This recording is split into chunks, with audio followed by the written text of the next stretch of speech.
अस्सलाम वालेकुम everyone, this is Phantom from dcsworldpak Pakistan. उम्मीद है आप सब लोग खैरियत से होंगे और एंजॉय कर रहे होंगे हमारी history of the F-16 with Pakistan air force. उसी सिलसिले के अंदर कुछ मज़ीद सप्लीमेंट्री इन्फॉर्मेशन हम देना चाहेंगे पाकिस्तान एयरफोर्स के F-16 की ऑपरेशनल हिस्ट्री के बारे में और डिस्कस करेंगे पाकिस्तान एयरफोर्स के जितने स्क्वाड्रंस जो कि आज तक F-16 को ऑपरेट करते रहे और उनके दौरान ब्रीफ ऑपरेशनल हिस्ट्री, और इसके अलावा जो न्यूक्लियर कैपेबिलिटी हमने अपनी जो ऑपरेशनल वीडियो वाला कंपोनेंट था उसमें डिस्कस नहीं गई थी, उसके बारे में मुख्तसर से ही बात करेंगे। तो सबसे पहले हम आ जाते हैं वो स्क्वाड्रंस जो आज तक पाकिस्तान एयरफोर्स में F-16 को ऑपरेट करते रहे हैं, और उसमें सबसे पहले जिस स्क्वाड्रन का नाम आता है वो है जी 11 squadron. 11 squadron was the first squadron which was operating the F-16 in Pakistan air force, और इसकी बड़ी हिस्ट्री है जनाब इस स्क्वाड्रन की, और 1949 से ये स्क्वाड्रन ऑपरेशनल है। और सबसे पहले जो अटैकर हमारे जेट एयरक्राफ्ट थे वो इस स्क्वाड्रन के पास रहे हैं। उसके बाद 1956 ऑनवर्ड्स ये जो है स्क्वाड्रन F-86 ऑपरेट करता रहा है। उसके बाद जनाब 1965 से ऑनवर्ड्स जो है जब वॉर ख़त्म हुई और 66 में पहली बार F-6s Pakistan air force service join करते हैं तो वो ये स्क्वाड्रन उड़ाता रहा है।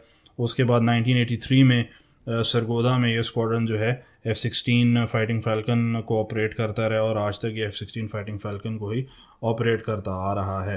तो एरोज़ है जी ये स्क्वाड्रन नंबर 11 एरोज़ स्क्वाड्रन है जी ये, और this is the first squadron जो कि पाकिस्तान एयरफोर्स के F-16 को ऑपरेट करता है। उसके अलावा जी दूसरा स्क्वाड्रन जो मशहूर तरीन है जिसका नाम ही काफ़ी है, this is the number 9 squadron Griffin's, और ये जनाब एक बड़ा हिस्टोरिकल स्क्वाड्रन है पाकिस्तान एयरफोर्स का जो कि F-16 को ऑपरेट करता आ रहा है। और दोनों नंबर 9 और 11 का बड़ा अहम रोल है पाकिस्तान एयरफोर्स की जो पाक अफगान बॉर्डर्स के ऊपर इंकर्जन्स थी, तो इन दोनों स्क्वाड्रंस ने बड़ा अहम रोल अदा किया। और जो नंबर 9 स्क्वाड्रन है it was also responsible for the first interception, जो 2 Su-22 एयरक्राफ्ट इन्होंने गिराए थे पाकिस्तान एयरफोर्स की तरफ से, और F-16 का कॉम्बैट डेब्यू एक तरीके से हुआ था। तो ये स्क्वाड्रन जो है देखा जाए तो ये जी 1943 से ऑपरेशनल है, और ये जनाब हरिकेन एयरक्राफ्ट 1943 से उड़ा रहा है। 44 में इन्होंने स्पिटफायर्स भी उड़ाए हैं, फिर इनके पास टेम्पेस्ट एयरक्राफ्ट रहे हैं, फ्यूरी रहे हैं, और 1961 में इनके पास F-104 star fighter aircraft operate करने का ऑनर भी हासिल है। और 73 ऑनवर्ड्स इन्होंने मिराजेस ऑपरेट किए हैं, और देन फिर 1984 में इस स्क्वाड्रन के पास F-16s आए।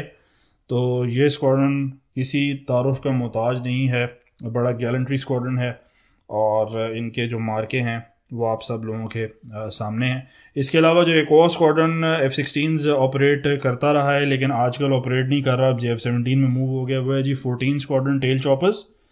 The tail choppers had been operating F-16s for some time, लेकिन 90s के दौरान फिर ये मूव हो गए थे F-7P के ऊपर, और आजकल इन स्क्वाड्रन के ऊपर F-17 फंक्शनल है। इसके अलावा एक और स्क्वाड्रन है जिसका आप लोगों ने काफ़ी नाम अब तो सुन लिया है, that is the 29 squadron, that is the aggressor squadrons, और ये सरगोदा में जो air combat school of excellence है उसमें ऑपरेट कर रहे हैं। And this squadron is the best of the best, और इसमें जो सारे हमारे एलीट पायलट्स हैं दे आर फंक्शनिंग।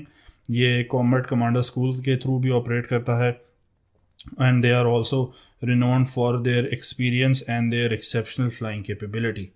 उसके अलावा जो एक स्क्वाड्रन है दैट इज़ द 19 स्क्वाड्रन जो शेरदिल के नाम से भी मशहूर है, और ये जॉर्डेनियन F-16s ऑपरेट कर रहे हैं। और जॉर्डेनियन F-16 जैसे कि आपको पता है कि ये नॉन MLU F-16s है, और ये F-16 जो है सिर्फ शॉर्ट रेंज मिसाइल कैरी करने की।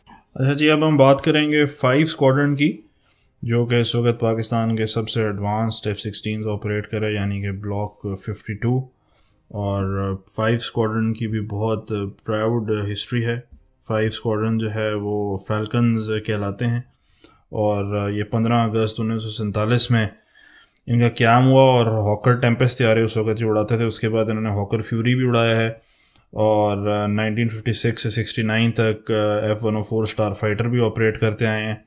उसके बाद इन्होंने फ्रॉम 1967 जब मिराज एयरक्राफ्ट इंडक्ट हुए पाकिस्तान एयरफोर्स में, और उनको 2010 तक ये ऑपरेट करते आए हैं, और जब आखिरकार 2010 में F-16 block 52 plus Pakistan air force ने हासिल किए, तो ये स्क्वाड्रन उनको भी ऑपरेट कर रहा है।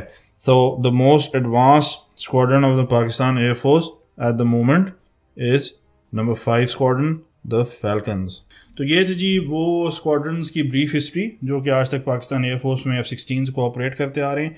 इसके अलावा जो एक ऑपरेशनल एलिमेंट हमसे मिस हो गया था प्रीवियस वीडियो में, that was about a brief description of कि क्या F-16 एयरक्राफ्ट पाकिस्तान के न्यूक्लियर वेपन कैरी करने की कैपेबिलिटी रखते हैं।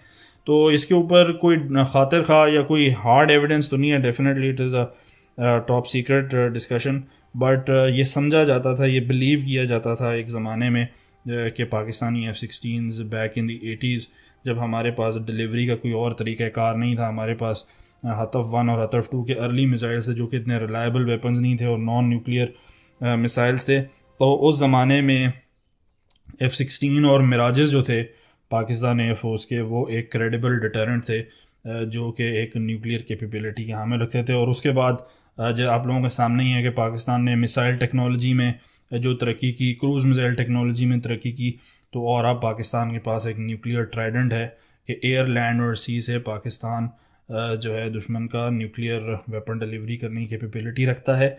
और अगर वक्त आने पे, जो कि हम नहीं चाहते कि भी ऐसा वक्त आए, लेकिन वो तमाम कैपेबिलिटी जो है हमारे पास मौजूद है, और यही आजकल के ज़माने में अमन की गारंटी है। तो उम्मीद है आप लोग हमारी डॉक्यूमेंट्री एंजॉय कर रहे होंगे। Keep watching, do like and subscribe if you enjoying our videos. This is Phantom signing of.